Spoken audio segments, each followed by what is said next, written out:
Welcome to another episode of Erik Wait Whiskey Studies, and in this video, going to do a review of the Glenmorangie, or some people like to say Glenmorangie, 10-year-old original.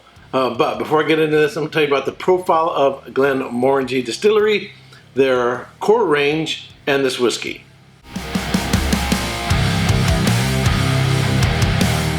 Glenmorangie Distillery is located on what was once Morangie Farm in Tain, Rossshire, Scotland.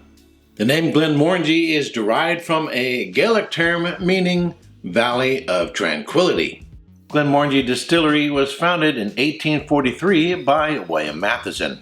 The current owner of Glenmorangie Distillery is the Glenmorangie Company Limited, which is a subsidiary of Louis Vuitton Moet Hennessy, also known as LVMH. Glenmorangie's water source is Tarlogie Springs in the Tarlogie Hills.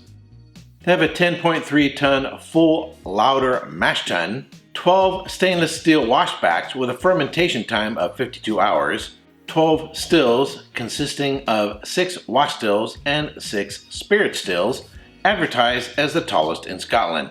Glenmorangie uses a number of different cask types, with all products being matured in white oak casks, which are manufactured from trees growing in Glenmorangie's own forest in the Ozark Mountains of Missouri in the United States. The casks are left to air for 2 years before being leased to distillers Jack Daniels and Heaven Hill for them to mature bourbon in for 4 years.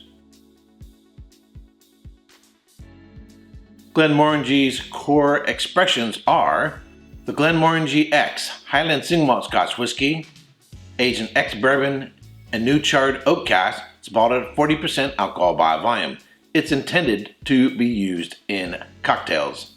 The Glenmorangie 10-year-old, the original Highland Single Malt Scotch Whisky, aged for 10 years in first and second fill American white oak, bottled at 43% alcohol by volume. The Glenmorangie 12-year-old La Santa Highland Single Malt Scotch Whisky, aged for 12 years in ex-bourbon and ex-sherry cask, bottled at 46% alcohol by volume.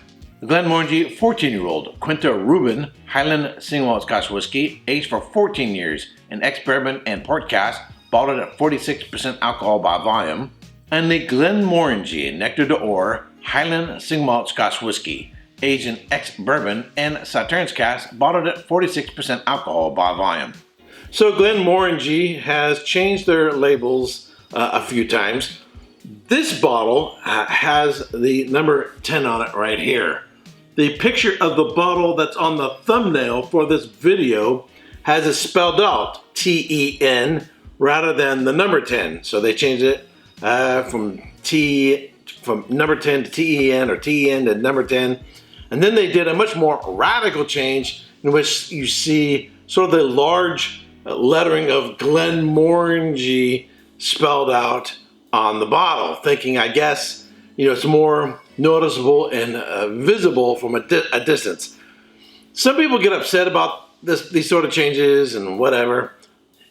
In one sense, it's smart because now from a distance, if you're looking on a shelf or a line of shelves at a liquor store or a grocery store, wherever you can find Glenmorangie, then if you can see it in large print from a distance, then it's recognizable and you'll be able to find it. However, I found that I don't even need to see the front label. All I need is the back of the bottle and I know that it's Glenmorangie.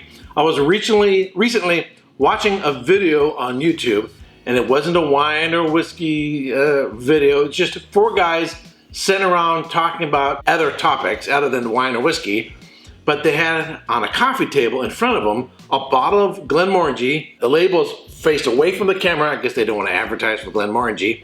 And it was a darker red label. I go, oh, that's the Glenmorangie 12-year-old. I immediately recognized it, even though the image in the video was only there for a second and was very, very, very, very small, right? Because most people are going to be paying attention to the guys talking and what it is they're talking about, not the glasses they had on the table and the bottle. But if you're really, really, really smart and you have a very distinctive shaped bottle, and people who are fans will begin to recognize that whiskey, even if it's very, very, very small in a video, even if it's seen from a distance, because of the distinctive shape. And that's how I knew it was a Glenmorangie. I even took a snapshot from the video, enlarged it, and then compared it with what I saw online for the Glenmorangie 12-year-old. And yep, I was right. It was a Glenmorangie 12-year-old. So packaging, branding, image is more than just how we put the label on the bottle. The bottle itself is an important part of the brand image. All right, now let's get into the whiskey. So first of all, I would say typical bourbon cask. First and second fill bourbon cask. Apple pie, cinnamon, nutmeg, vanilla. I like caramel, a slight floral note.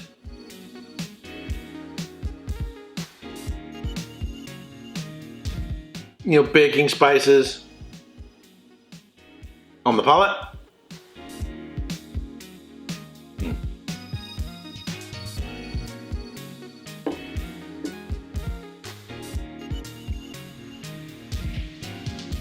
It's crisp, it's clean, somewhat sweet, moderately sweet, malty on the back end.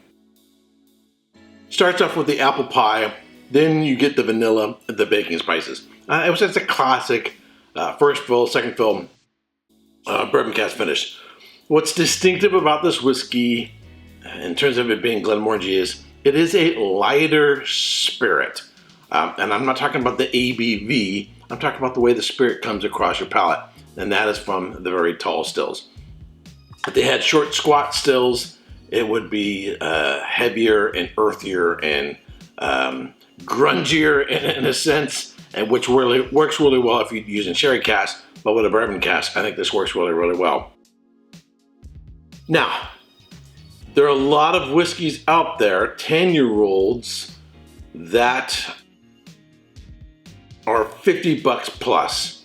Now, I know prices vary a lot, and, particularly up in Canada, they seem to really get socked at high prices. I can get this one in my neighborhood for $32. $32. How many single malt Scotch whiskeys out there can I get for under $50? Particularly Scotch.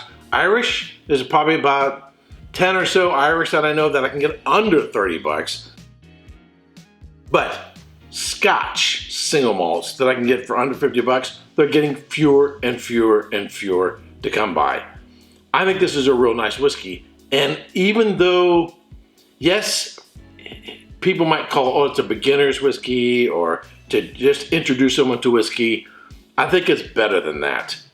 Yeah, it's not a mind-blowing whiskey that's just gonna absolutely blow me away, but I think it's better than just a mere beginner's whiskey.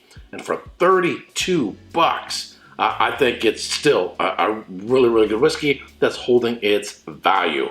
So if you're looking for a Christmas gift, birthday gift, something like that, you don't want to break the bank, and maybe the person you give it to isn't like a raging whiskey fan, someone who's got a collection like this, looking for someone just to sort of introduce them to whiskey, or maybe you've been talking about whiskey to them, so you want to introduce them to a whiskey. This is one that I would highly, highly, highly recommend for $32 plus tax, still keeping it under 40. What would I give in terms of a score? I'm gonna go at 86 points. 86 points. It's moderate in its development, medium length finish. It's sweet. It does dry a little bit more towards the back end. I think it's got nice cask spices, and for that price, I think that's what's really, really selling it. Now, I like the Quinta Ruben, I like the La Santa a lot more. I used to have bottles of those. They're gone. I drank them.